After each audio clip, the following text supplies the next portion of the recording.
Ayan, titignan po natin kung kakainan ng kusa uli si Shelo. Ito po ay manok at kalabasa lang. Breast chicken. Ito lang po yung pwede sa kanya na sinabi ng vet. Kaya nagagalit na siya, ang tagal daw. Yung puti-puti po na kulay, ano yan, yung renal powder. Tingnan natin, galit na eh. Ayan. Gana na kumain si Shelo. Si Mayor po, ayaw niya pa talaga kumain. Uy, dahan-dahan, bibi! Walang kaagaw, dahan-dahan.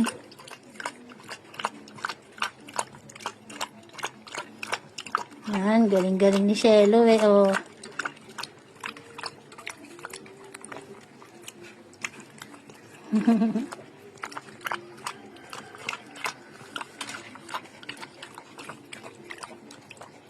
Huwag ka namang away.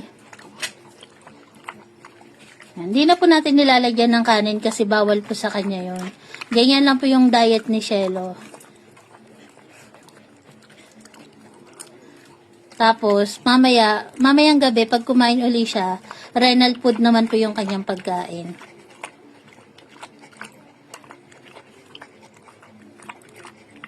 Makita nyo, dilaw pa rin yung kanyang tenga. Ay, nakain. Nabusog na agad. Mabilis po talaga siya mabusog eh, oh. Mamaya ulit. Ano? Hindi mo pa nauubos yung manok mo, oh. Ayaw niya na po. Ayaw na? Yan, makikita niyo po at least kahit papano kumakain na po si Shelo. Kumakain na tapos nagagalit na. Oh, gigil na gigil eh, oh. Parang kailan lang pikit ka.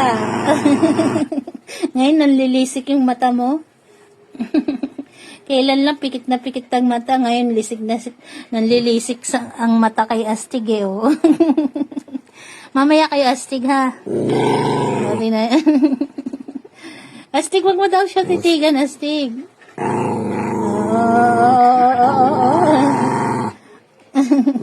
Nanlilisik ang mata kay Astig eh. Shelo, naka-video ka, oh. Shelo, naka-video ka, oh. Ayan po si Shelo, nagagalit na. Gagalit po si Shelo. Magaling na po si Shelo, nangaaway na.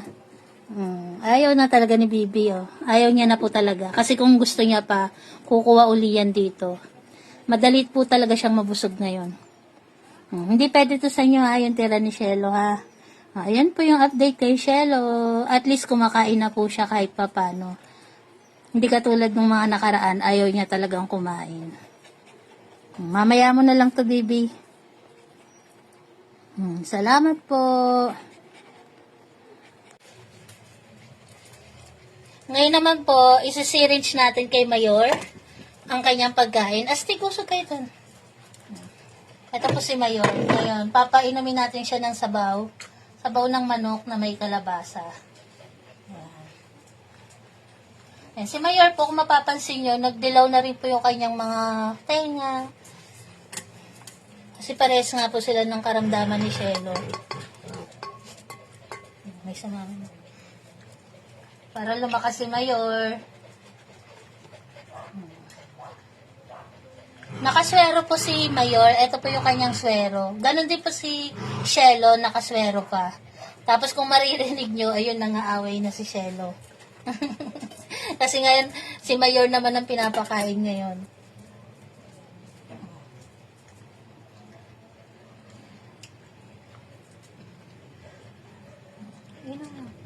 Inom lang, Mayor, para lumakas, ha. Lalakas si Mayor. Lalakas si Mayor ko, lalakas.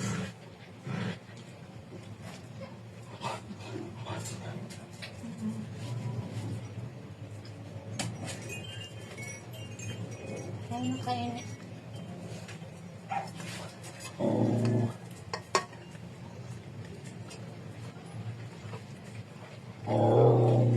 Claire, huwag maingay, Claire.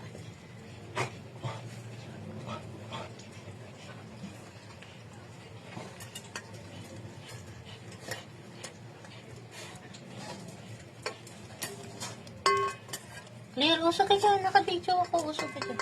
Para mapanood nila si Mayor. O, tama na to, Mayor. Isa na lang ha. Pakonti-konti lang po yung ibibigay natin kay Mayor para hindi siya sumuka. Etong maghapon na to, etong mula kaninang umaga hanggang ngayon, hindi pa po sumusuka si Mayor. Hindi katulad kagabi na pag sinubuan kahit isang gento lang, sinusuka niya agad. Ngayon po hindi. Pero ganun pa man, unti-unti lang yung pakain natin sa kanya para hindi mabigla yung tiyan niya.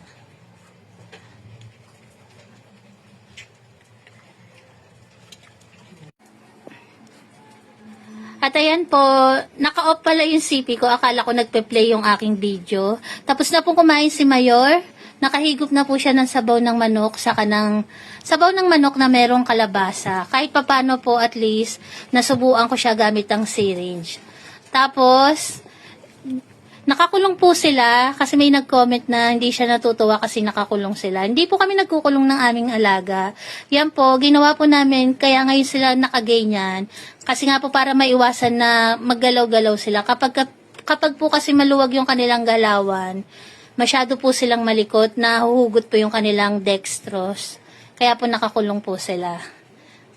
Pag gumaling po sila, hindi po sila nakakulong, malaya po silang nakakagalaw sa loob ng bahay namin. At ayan po yung update kay Shelo at kay Mayor. Salamat po sa lahat po ng prayers nyo, nakakatulong po talaga yan kay Mayor at Shelo. Ganon din po sa aming lahat ng Par Babies. Salamat po sa tumapos ng aming video na to. God bless po.